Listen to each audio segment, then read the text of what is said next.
யாராவது உங்கள வேண்டாம்னு சொல்லிட்டாங்கன்னா, நீங்க கவலைப்படாதீங்க. உங்களோட முடிவு இல்ல. இது உங்களோட ஆரம்பம் அப்படின்ற ஒரு முடிவுக்கு வாங்க. அது உங்களுக்கு ஒரு பெரிய எனர்ஜியா இருக்கும். ஒவ்வொரு நிராகரிப்பும் உங்களுக்கு ஒரு நல்ல இடத்துக்கு கூட்டிட்டு போறது தான் இங்க நடந்துட்டு இருக்கு. நல்லா யோசிச்சு பாருங்க. பெரிய பெரிய ரிஜெக்ஷன் இருக்கும்போது, நீங்க அதுல டிப்ரஸ் ஆயிருக்கும்போது, உங்கள சுத்தி என்ன நடக்குதுன்னு உங்களால யோசிக்க முடியாது.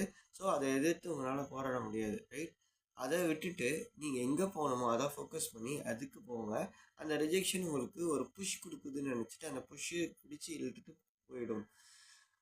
ஒரு கதவு அடைக்கப்பட்டா மற்றொரு கதவு திறக்கும் அப்படின்றது எல்லாமே நம்ம பெரியவங்க சொல்லியிருக்காங்க இல்லையா? இதே மாரி தான் பிரபஞ்சமும் உங்களுக்காக இன்னும் பெரிய கதவ திறந்து வைக்கும். இந்த ஒரு நம்பிக்கைய உங்க வாழ்க்கைக்குள்ள எடுத்துட்டு வாங்க.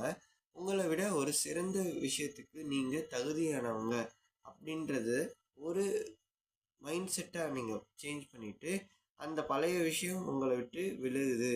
நம்பிக்கையோட இருங்க. அப்புறம் உங்க நம்பிக்கை மூலியமா உங்களால பெரிய இடத்துக்கே போக முடியும். அதே நேரம் அ நீங்க மேல போறதுக்கான வழிய மட்டும் நீங்க யோசிச்சுட்டு இருக்கிறதுனால, நிச்சயமா நீங்க சீக்கிரமா மேல போயிடுவீங்க.